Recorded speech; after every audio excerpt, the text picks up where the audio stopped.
Hello, and thank you for tuning in. I'm Diana Martinez, director of the Mackinac Art Center, and I'm here today with Justin Whitty, curator of the Cleve Carney Museum of Art. In case you haven't heard, something big is happening in Glen Ellen next summer. The Cleve Carney Museum of Art and the Mackinac Art Center at the College of DuPage will hold one of the largest private collections of original artwork by Frida Kahlo in a multifaceted exhibition entitled Frida Kahlo Timeless. And it will be the most comprehensive presentation of Frida Kahlo's work displayed in the Chicago area in over 40 years.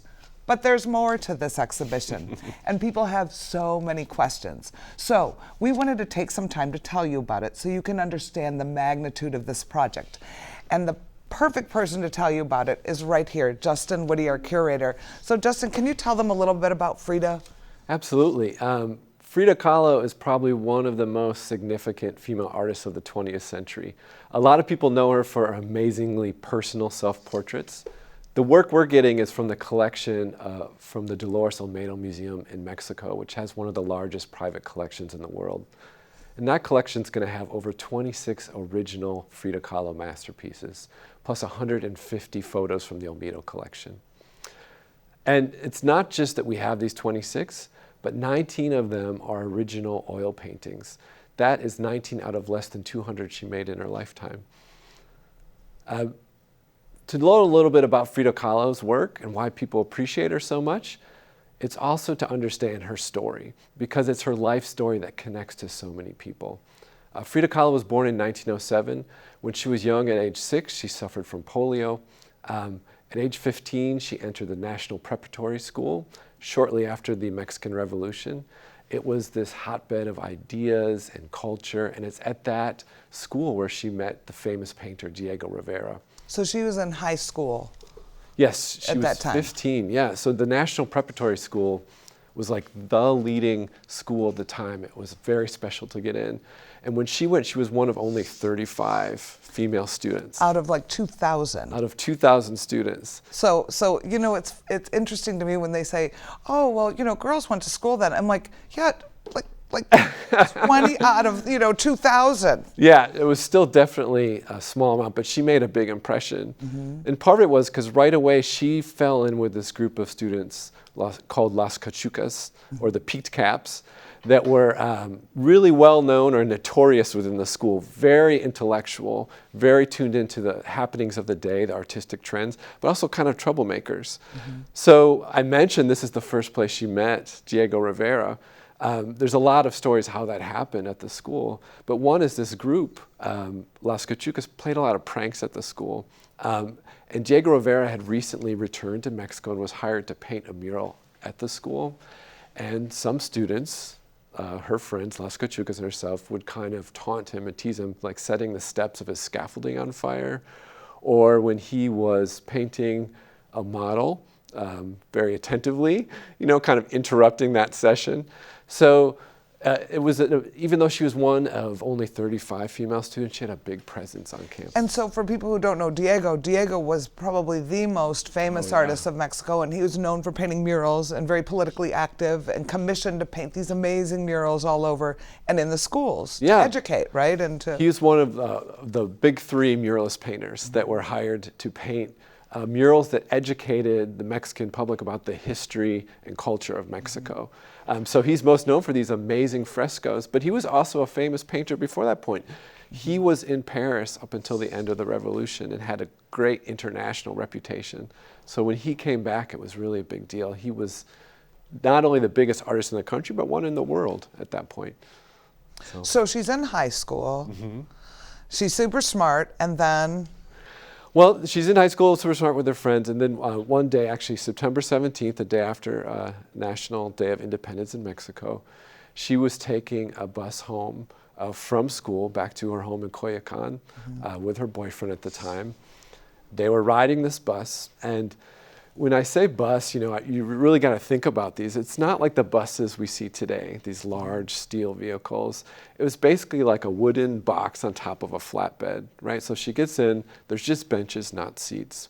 And the driver was kind of antsy that day, a younger driver, and he was driving a little erratically. And as they were driving, He moved to get around another vehicle, and they were hit in the side by a tram. So Mexico City at this time was full of buses and streetcars of a lot of people who had only started driving them a few years before, because the country had only been modernized in the last 10 years prior to that.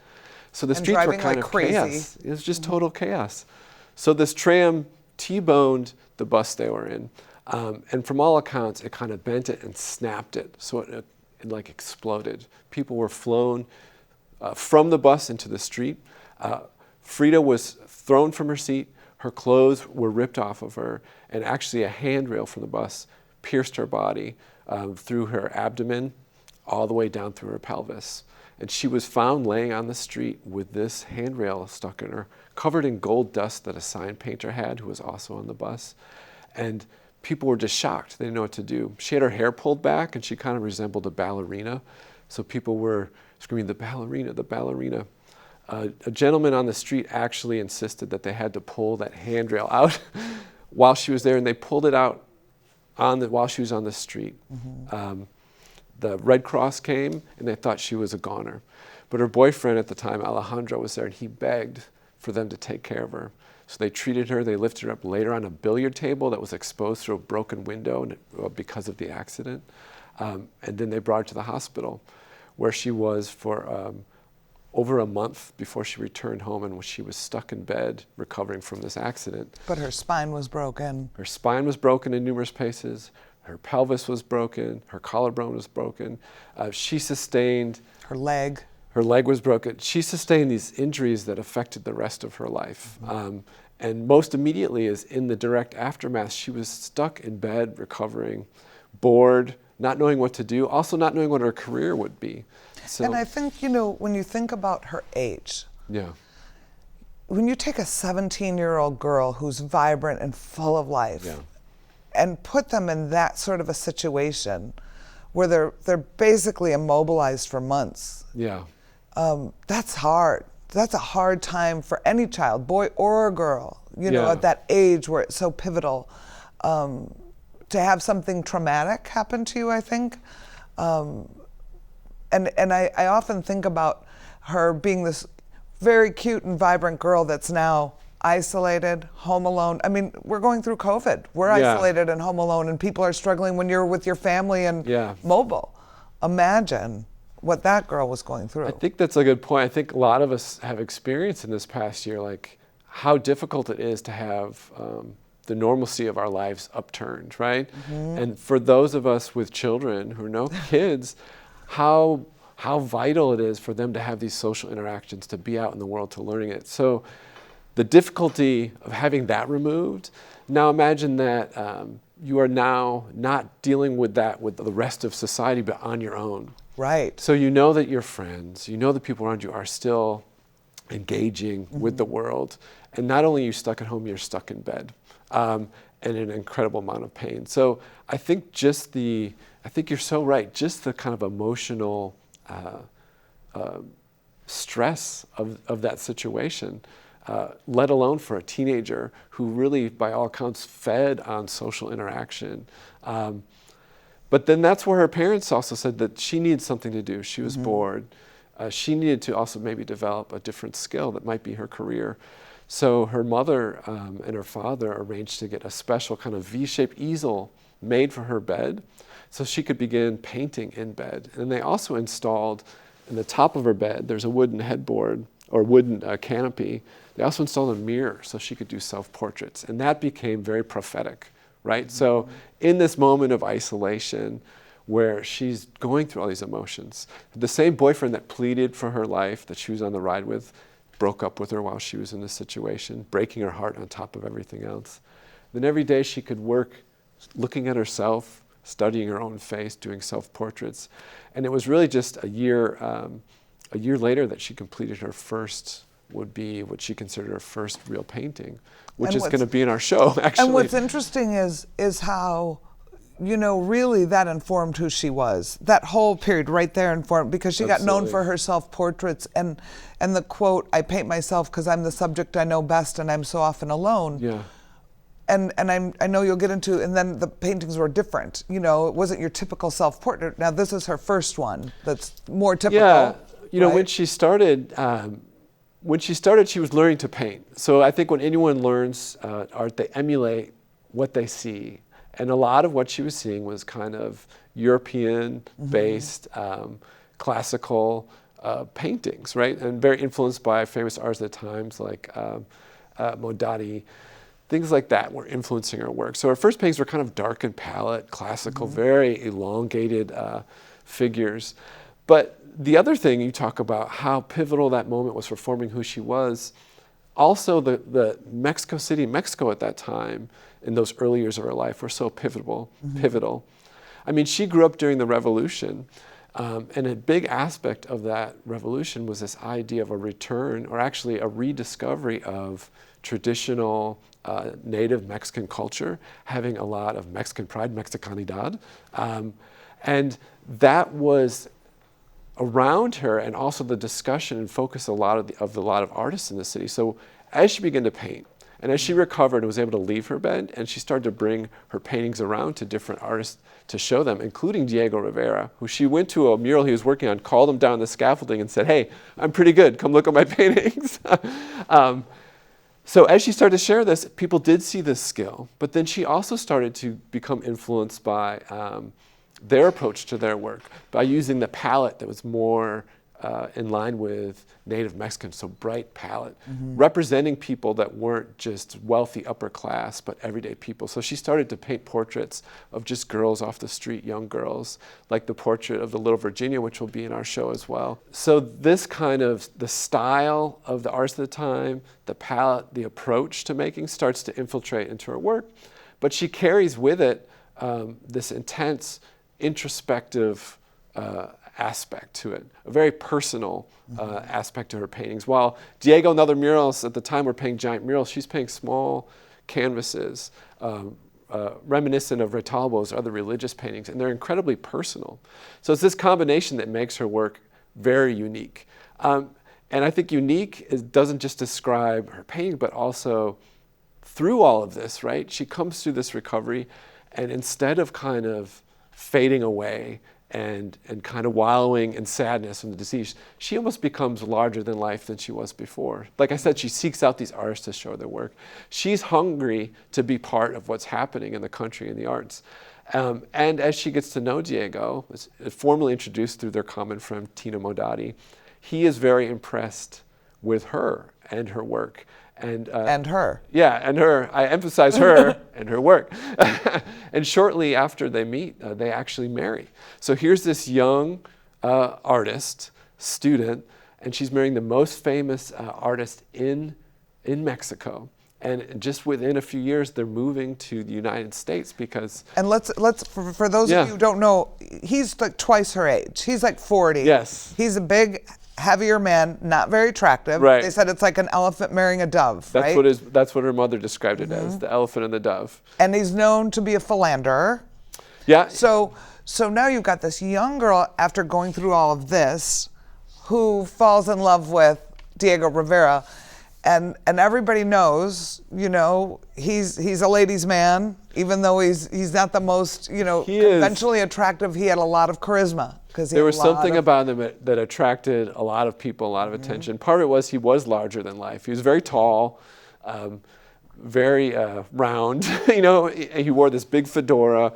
He was larger than life, and I think when they first got married, Frida very much was described as the young wife of Diego Rivera. So in the early 30s, a lot of the commissions for murals started to dry up in Mexico. So Diego and the other muralists started to take commissions in the United States.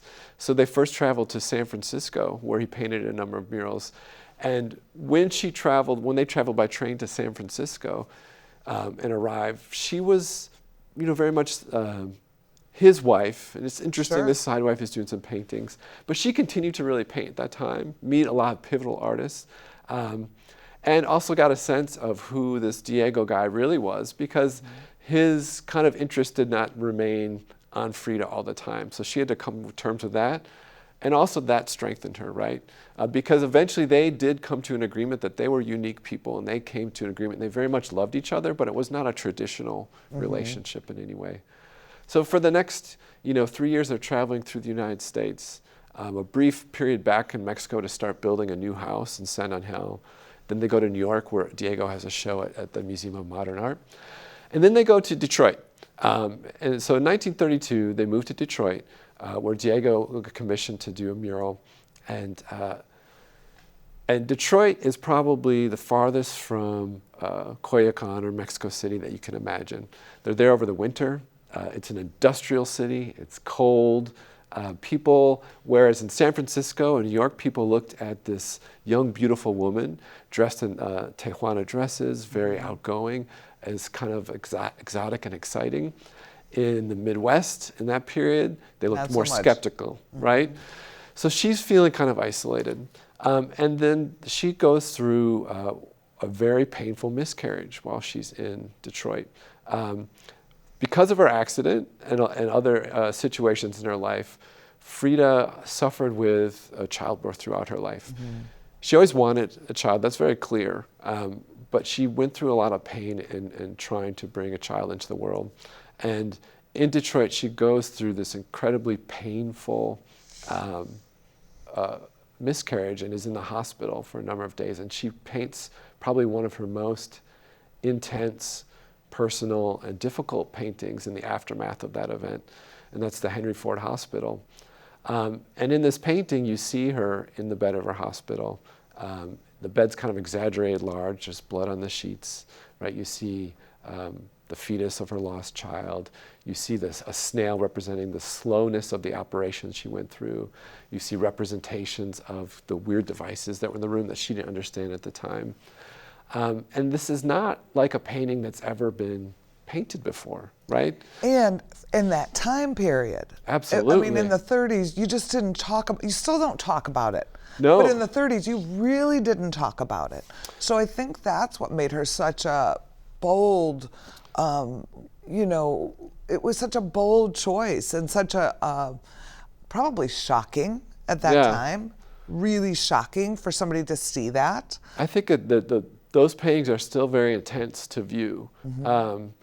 But it goes back to a key aspect of her work, is that in her confronting trials and difficulties in life that so many people encounter, her response is to express them, to share them, to present them, almost as a way as confronting and moving past them. So when she finished that painting, the Henry Ford Hospital, even Diego said, this is unlike anything I've ever seen. And this is a time where there are very few female artists getting recognition, right? Right. It's dominated by men like it was in all fields. So as you said, let alone to paint a painting on this subject so clearly, directly, but then to do so as a woman.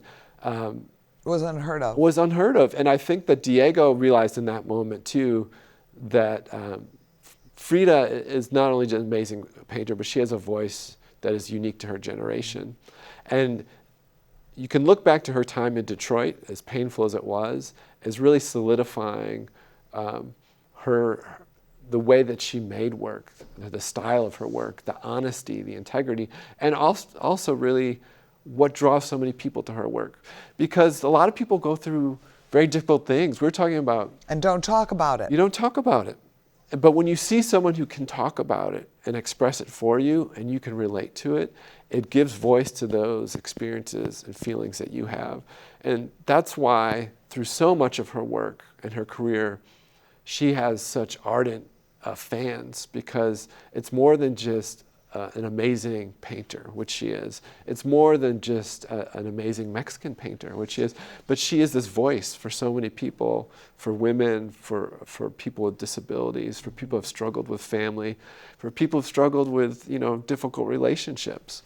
But at this age, she's about 30, 25, 23, 25? She's in her 20s, yeah. So at 25, she's overcome polio. Yeah. She's overcome an accident that basically had her immobilized, right? That she should not have probably ever walked from again. Yeah. And then was able to walk. She marries one of the world's most famous artists. Yeah. She moves out of Mexico. Yeah. She becomes like a celebrity at 20, 23, 25 years old. 25 years old, in that very short time. You think about that. That's a lifetime. That's like 3 lifetimes. And I think about what you said, and you and I have talked about this so much, and I really believe it's the harder things that she got through that makes people attracted to her and relate to her. And it's people who with disabilities love her. Yeah. You know, because they feel like she's a champion. And Yeah. she's such a hero that way, that you can do it, you can overcome it, you can get up and keep moving forward. And not just move forward and like function, she moved forward and became who she became. Yeah, You know, I mean, you can ask people on the street who know nothing about art will know who Frida Kahlo is, right? Her image is ubiquitous in our society, and it's very much because of that, right? And I think going back to your point, it's not just that because she provides a voice for people who with these struggles and disabilities, but she's not asking for pity. She's not doing it in a weak way. She's doing it in a very confident, strong way. And I think that you have a situation where it's one of these first international figures that is talking about these issues in a way that's empowering, right? She is empowering for a lot of people. And you know, in her life, people started to notice too. So when they moved back to Mexico after their time in Detroit, they start to really interact with a lot of artists. Mexico City is still this hotbed for culture. So you have artists from around the world coming. People like Andre Breton, like the father of the Surrealist movement, comes and stays with Diego and Frida. And he sees Frida's work. And he says, oh, you are a natural surrealist, right? Because he wants to take this powerhouse artist and bring him to his cause. But he also introduces her to different dealers and collectors and helps her to arrange for a show in New York, which she then had in 1938, and then eventually a show in Paris. And in fact, after the group show she was in Paris, one of her pieces was purchased by the Louvre. which is huge, right? Which is huge. It's the first contemporary Mexican artist that the Louvre bought ever. And it was a woman. Yeah, and it was a woman. So all these things are happening, and what people realize also in her life, she started to become this star. So now you have this powerhouse couple of Diego and Frida, and like any couple like that, it continues to be turbulent. They at one point they get divorced in 1939, then remarried in 1940, and their whole life becomes this balance. But eventually they settle with this understanding.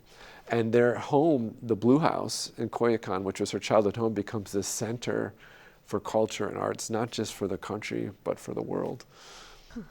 Such a good story. And like, there's more. And right? there's more. Yeah. So, you know, she was an activist, she was a feminist, she was an icon. And so then after they did the Coyoacan and all that, her health started to decline, right? Like when she was around 40, in her 40s. Yeah, you know, she had over 30 surgeries on her back in her life. And when we think about this, she had so many surgeries, over 30 surgeries on her spine in her life. And this is not a time, when you think about from her accident in the 20s up until when she died, the number of surgeries, this is not a time when we're talking state-of-the-art spinal surgery. A lot of these were experimental. Right. A lot of diagnoses she was getting were misdiagnosis, and she was getting treated for things that maybe she necessarily didn't have. So, you know, she was really in pain her whole life, and it really was in the 1940s that it really started to catch up with her. She, after going a number of surgeries, she was forced to wear a series of medical corsets, very uncomfortable steel corsets that were basically, you know, steel wrapped in leather that she had to wear underneath her garments just to try to keep her spine straight. In addition to, her right leg was always slightly shorter because of polio as a child, so she always had a little lift in her shoe. And she's going through all this pain, but she still carries on, right? She still perseveres. And one thing that there's a lot of discussion about now is how she used her persona and her fashion to kind of like not only overcome these issues, but disguise them a little as well. So Frida dressed in a very identifiable manner, right? She integrated aspects of traditional Tijuana clothing, beautiful long dresses, patterned dresses, those beautiful square embroidered shirts, lots of jewelry, her hair pulled up. She was quite a sight, but at the same time, the way she dressed in those kind of square tops and A-frame bottoms helped to hide those aspects of it. She wore lots of jewelry, some of it like pre-Columbian jewelry that Diego gave her. So she had this like really amazing amount of jewelry she'd wear, so much so that when she moved it kind of clanked, but also kind of hid the noise of her foot dragging a little bit. So she always adapted, right? And she always found the strength in herself and how she presented herself to overcome these things. But she did start to deteriorate. And eventually, the pain from these surgeries, the kind of drugs that she was giving, and then the self-medication she was doing, all started to catch up with her. And she was increasingly bedridden again towards the end of her life. And then you see in the 40s through the 50s, her appearance starting to slip a little bit, the kind of wear and age of the intense life that she lived catching up with her, until ultimately, when she dies in 1954 at the Blue House from complications of a lifetime of injuries, it had really worn her down. Sure. But at the same time, she's making some of her most amazing paintings through that period. Some of her most amazing self-portraits, like a broken column. My favorite. Yeah, which really speaks to everything we're talking about, right?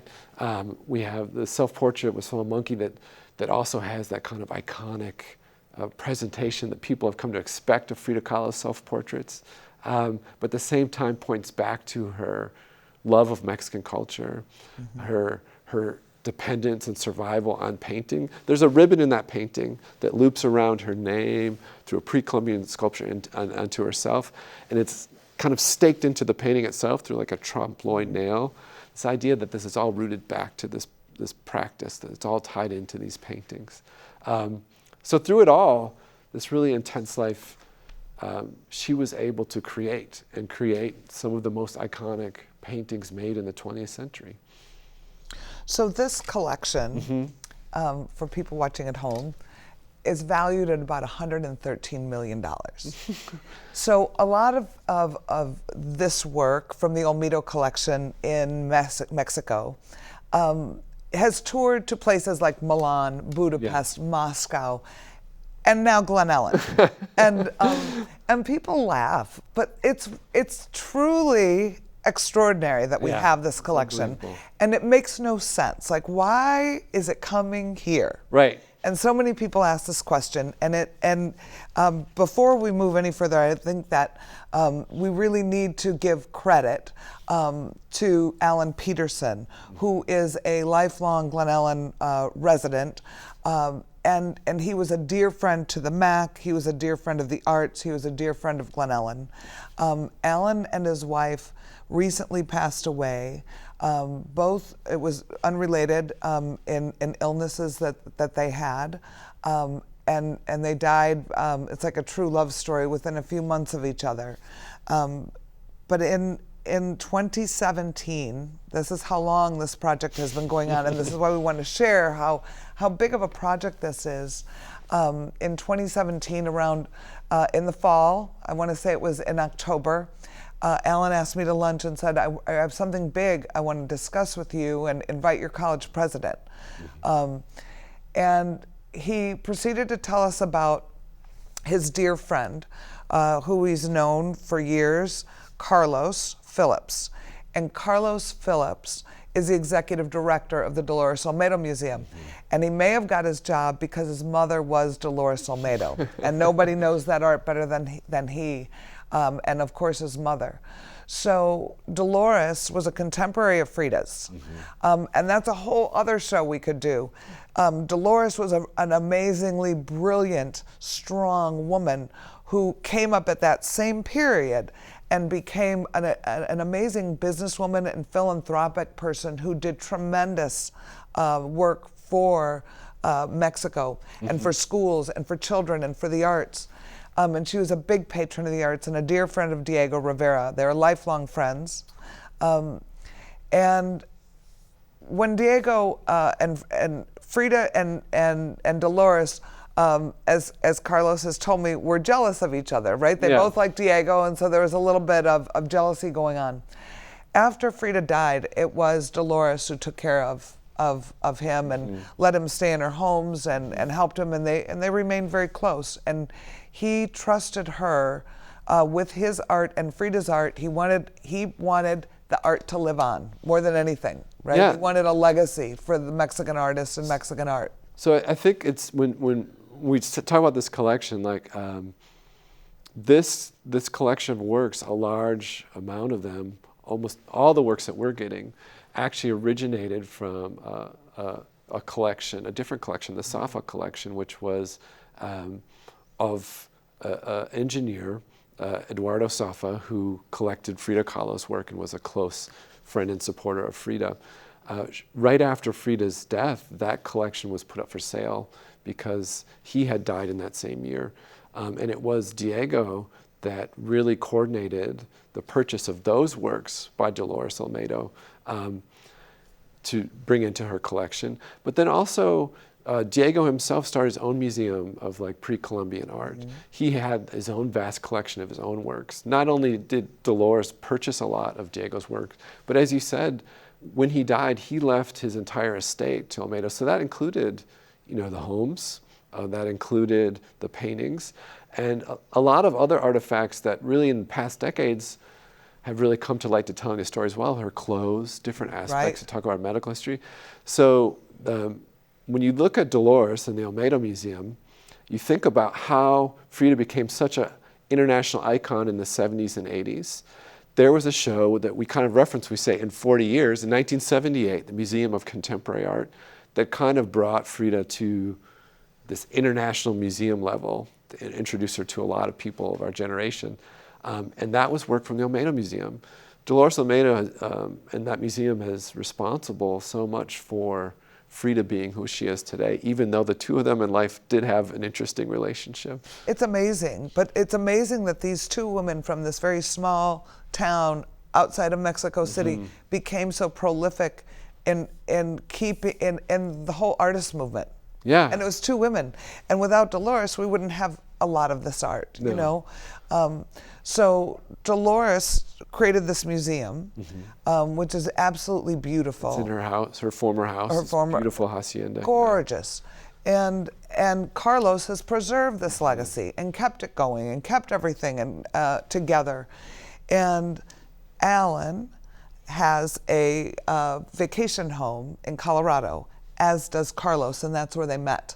And they lived next door to each other in these townhouse condos and became friends and got to know each other and built this lifelong family friendship between the two families who had vacationed together. So when Alan proposes to me, I thought, never in a million years will they do this.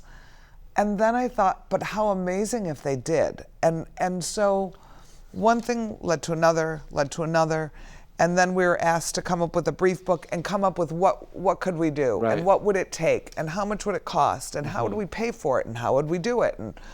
And 60 pages later, we presented it to the board, the two of us, and they approved it.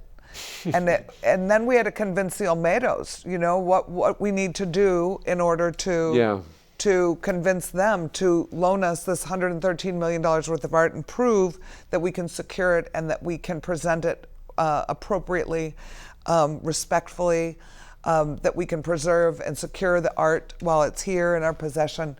And it's not as simple as you just take it off the wall over there and bring it over here. And everything has to be temperature controlled, and everything has to be insured as it comes off the wall and into the truck or into the plane. And everything has to be humidity controlled, and then it has to sit in the space. And we've learned so much and worked with, there's so many partners involved. But the opportunity for this amazing experience, I thought, rather than hang 26 pieces on the wall, we want to make this an extraordinary experience that will live in history of Illinois, I think. Absolutely. And so we're taking the entire art center and transforming the entire space into a Frida Kahlo experience. So it's way more than just the 26 pieces. And so I'm going to have Justin walk you through the exhibition part so that you get an idea of what we have in mind. Yeah, I think when a lot of people, like you said, we never thought in a million years this would happen. But one thing we did know that maybe a lot of people when they hear about this don't is that our capacity here at the Mackinac Art Center at College DuPage is that this is not like a traditional kind of small little space that you would get at a community college. We've always had very state-of-the-art facilities and do large concerts and performances. So when we were thinking about this, like if we are going to caretake some of the most important artworks of the 20th century of one of the most captivating figures, we have to tell that story, right? We have to not only share the works, but give the background. So one key aspect to the over 8,000 square feet of exhibition space we're going to have is when visitors come, the first thing they're going to encounter, they'll enter the art center.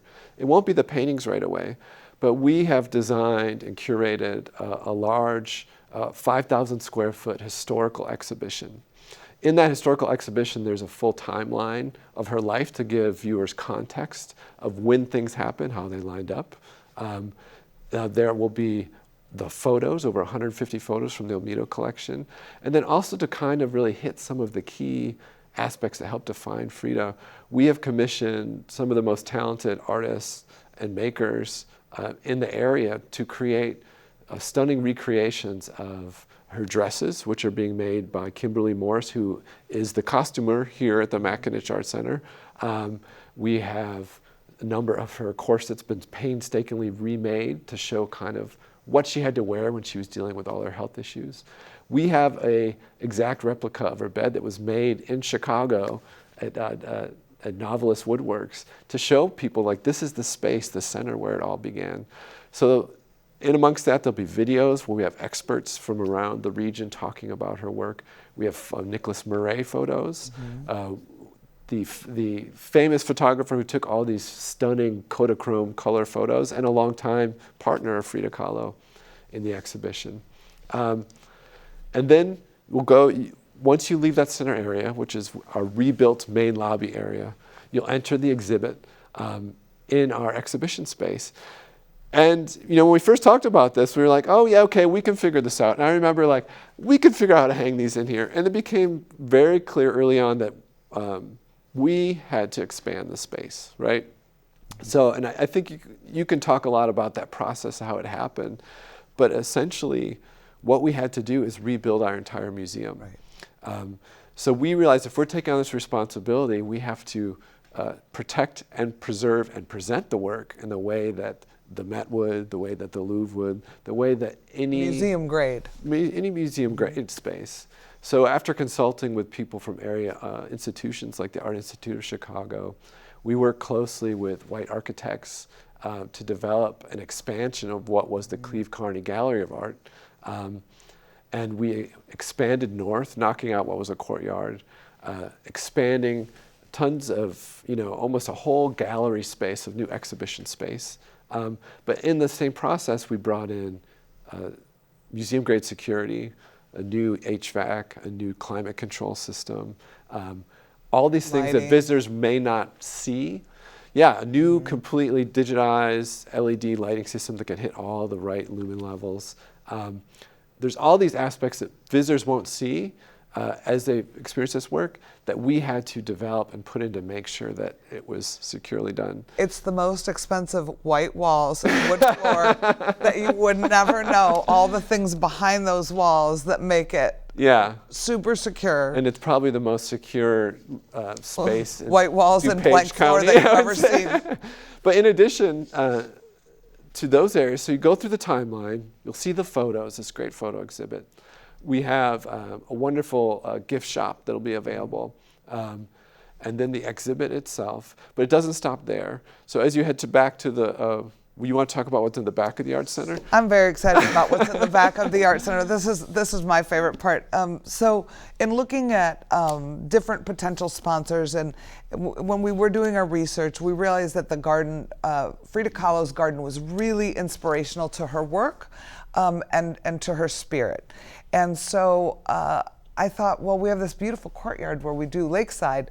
Why don't we create a garden? And you know, I photoshopped some ideas, and then Anna Ball, who is the CEO of Ball Horticultural, comes to a lot of shows at the MAC, and so I met with her and Karen Kuhn, the head of our foundation, and I said, you know, Anna, I have this idea, and I showed her my awesome Photoshop of recreating the pyramid with our scenic crew and doing some flowers and pots, and asked her, what do you think about this, and would Ball Horticultural sponsor the flowers for it? And she looked at it and she smiled, and then about a week later she came back to us and she said, look, we're going to do the garden. She obviously didn't like my gardening ideas, and Ball has stepped up to sponsor the entire garden. They have studied what their team over there, they are the largest horticulturalist in the world, full stop, right? So what they do at Ball is pretty spectacular, and they have growing plants in South America and in Africa, and so they started growing plants in Mexico and in South America to try to emulate exactly the right growing conditions and to start these plants for our exhibition.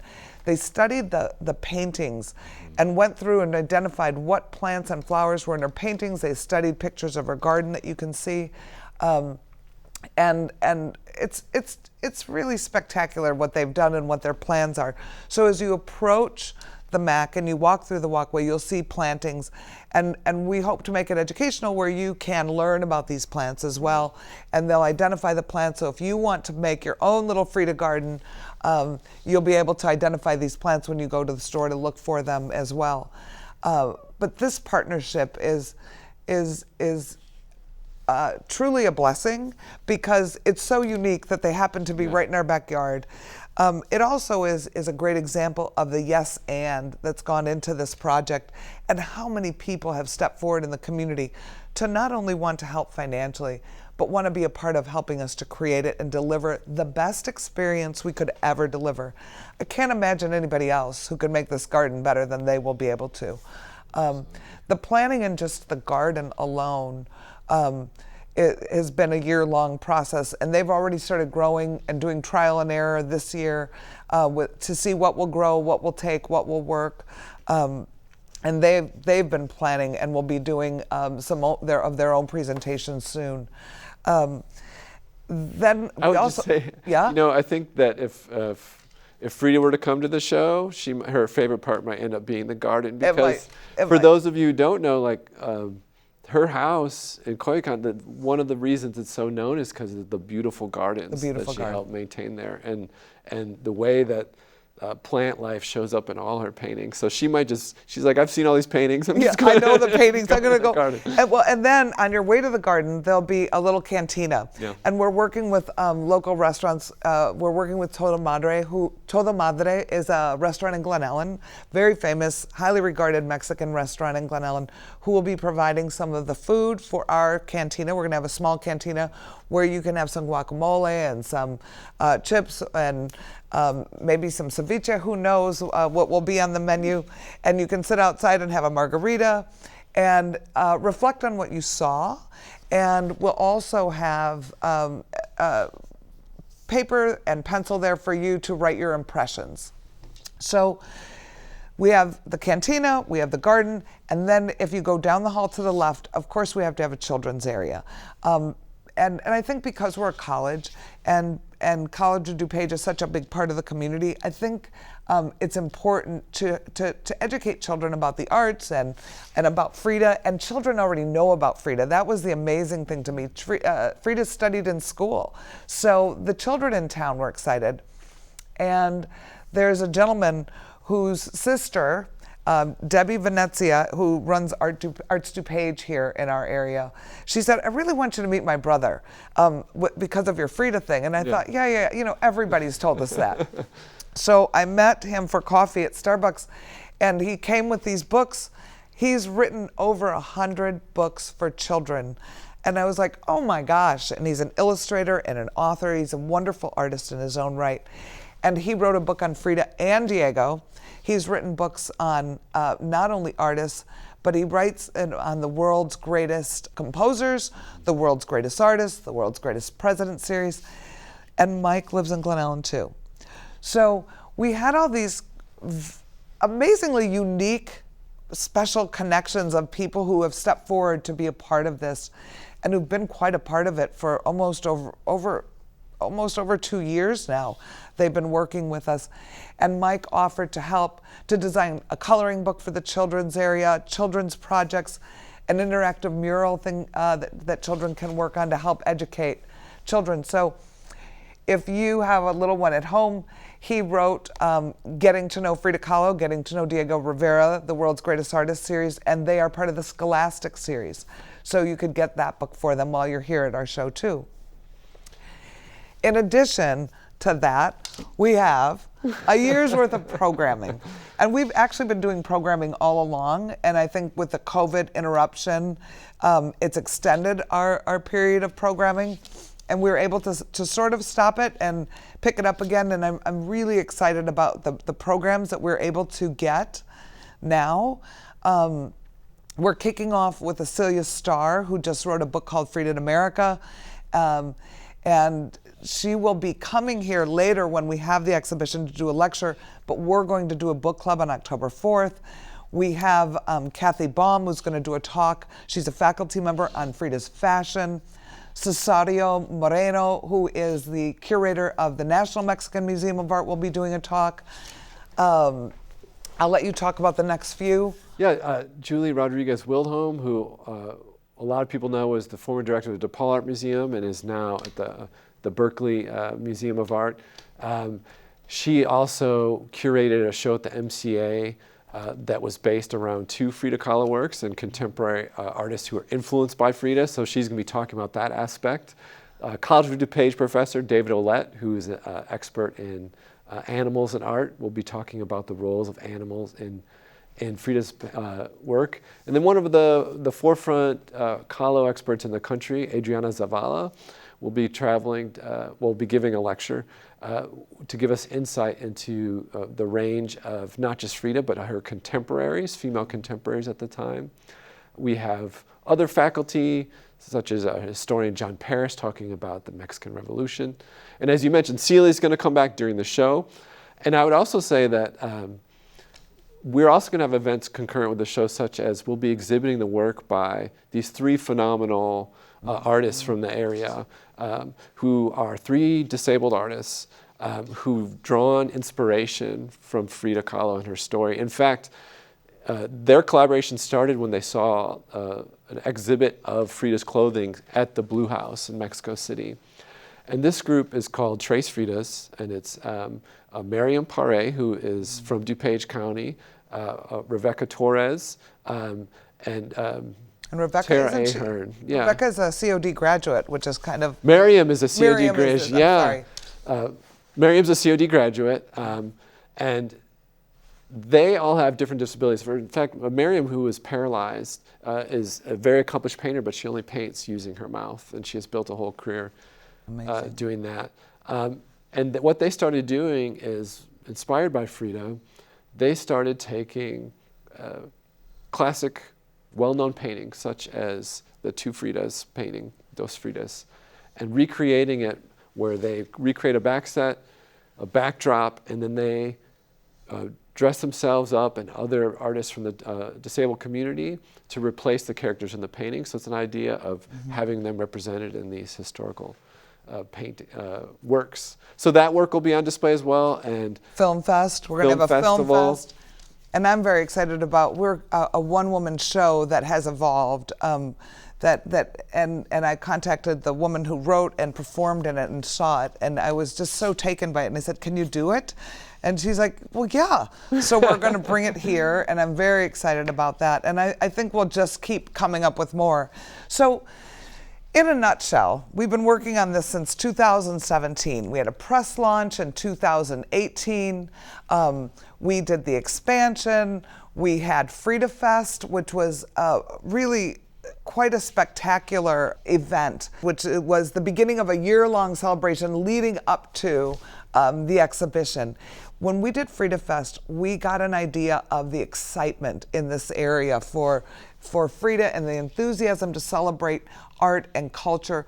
We had over 5,000 people attend from all over the Midwest, and it was a really exciting peek into how much this embraces a wide, diverse group of people and children. And you can see the children here doing a mural. We had music all day, and we hope to do another one next summer. And then we had a huge gala because, of course, when you do a project like this, you have to raise a lot of money. And thanks to our dear friends at the College of DuPage Foundation, Karen Kuhn has led the way on this. We have been able to meet our goals thanks to very generous sponsorship and our title sponsor, Bank of America, who really set the tone for what a sponsorship should be and what this show should be and feel like. And my favorite part about being their sponsorship was they weren't worried about how many impressions do we get. They were worried about how is the art going to be presented? How are our partnerships with the Mexican community and cultural centers in the area? And it really set the tone. They are great lovers of the arts and art appreciators, and they support a lot of cultural institutions. They really set the tone for what we wanted in a partnership, and I'm forever grateful to Bank of America for their leadership and their partnership with us and helping to always keep the best interests of the art and the show in the forefront. Absolutely. And so we had an amazing gala where over 500 people attended. And then there's the educational part. We also wanted to wrap in the college, right? And make sure that we include the college and the students and what can we do with the faculty? Yeah, I think in addition to all of our supporters, we are the second largest college in the state. Mm-hmm. And we have these amazing resources on campus in our faculty and our students. And they've really embraced this opportunity. They've recognized the uniqueness, and they've also used it as a catalyst to really begin conversations and projects with their students. So we have people in creative writing, doing projects, performing arts. Obviously fashion has been very influenced by the show. We've had some amazing Frida fashion shows. There are trips planned for students to go to Mexico to visit the sites. So beyond the exhibit itself, it's already having an impact on our students and our community because it's educating a lot of what's happening, and it's creating a lot of fun opportunities for the community through the exhibition. And not just through our college students, right? Whoa. As you mentioned earlier, like Frida Mania is alive and well with young kids, right? Yes. There's so many children's books, and they're drawn to the same story that we talked about before.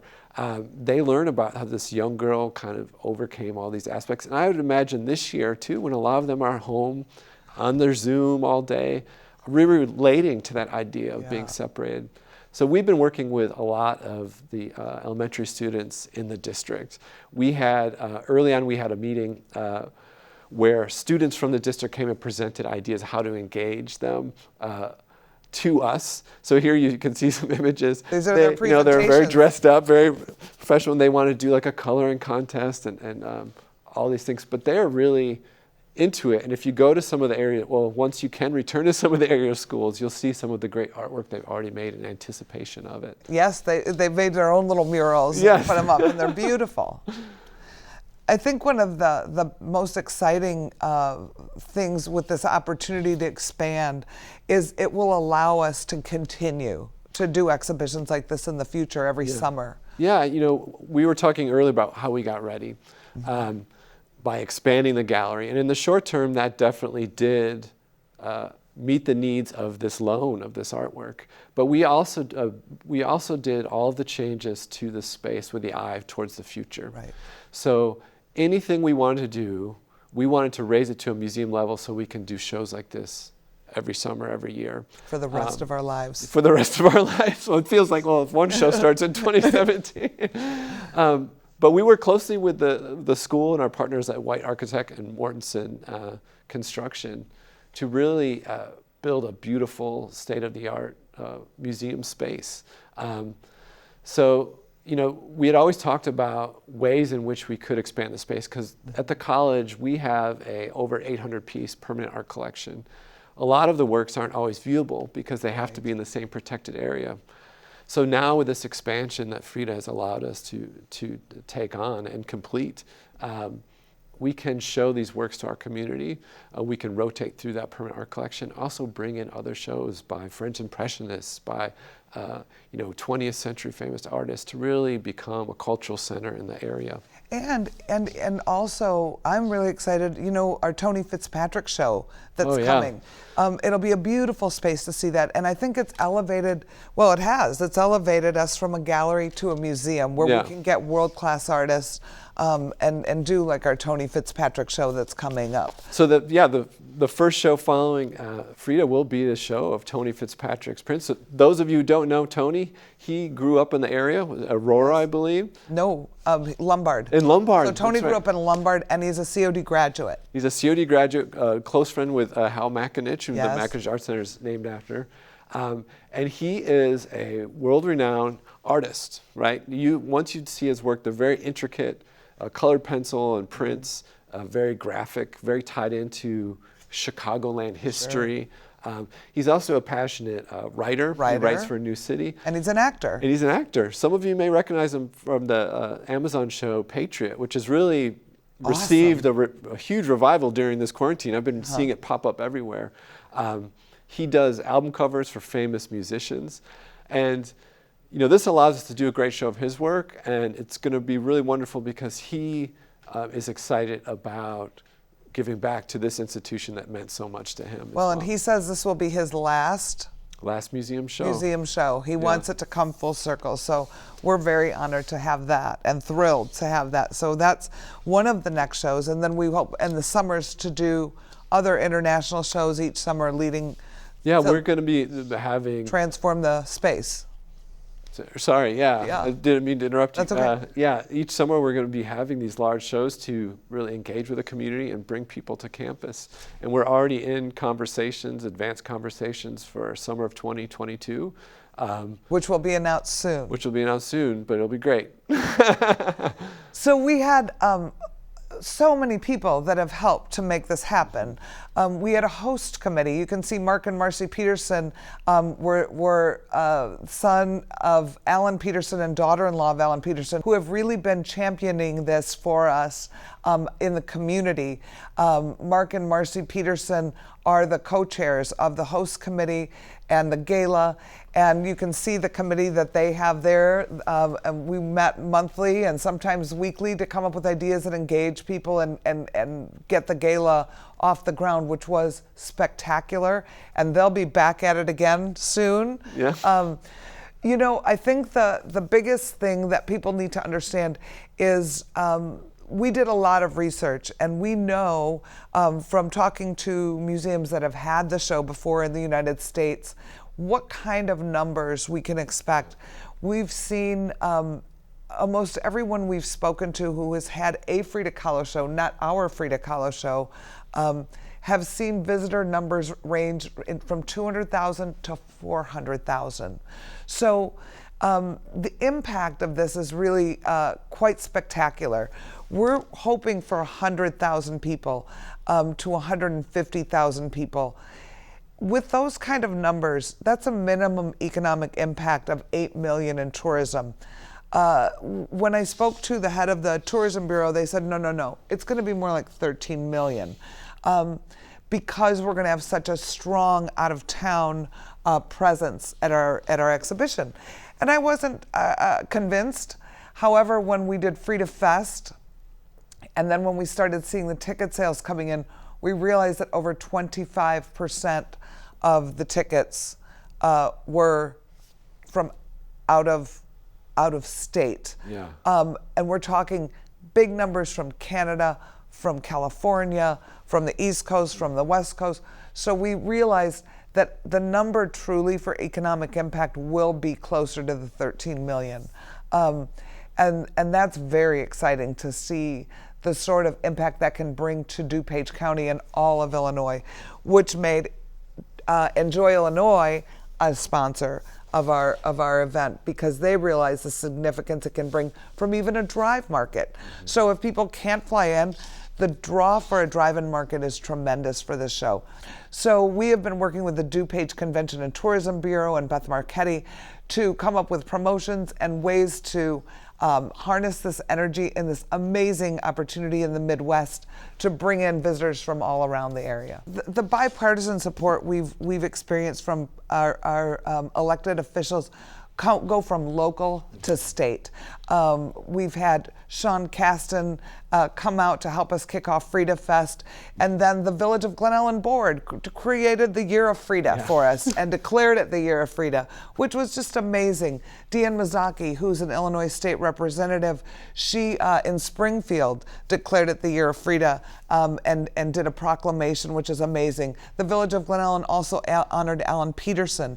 We've had countless county, board, state, local figures, you name it, everybody has come together to support us, and we couldn't be more grateful for it. We have worked with the chambers, which I think is just so important to make the economic impact all make sense.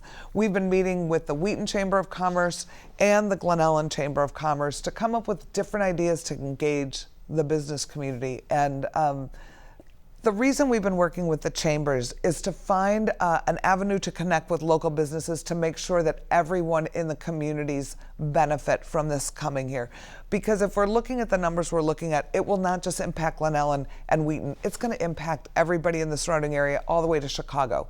And Choose Chicago is also a partner with us. They realize that there will be a lot of people who will come into Chicago, stay in the city, take the train out. So working with the chambers and the visitors bureaus helps us to reach local businesses. And how can local businesses benefit? And some examples are Stam's Chocolatier came up with a special chocolate just for this show, which is a red chocolate that they're unveiling, a ruby chocolate, and making flowers, Frida chocolate flowers. Restaurants are doing specials. A mural is going up. The Glen Ellen Chamber of Commerce really spearheaded this, found a local artist. You're going to love this. Oh, wow. Jeff Bevington's father was a muralist. He's Hispanic, and his father was a muralist in LA and became famous for doing murals with students to get them off the streets and do something productive. That's amazing.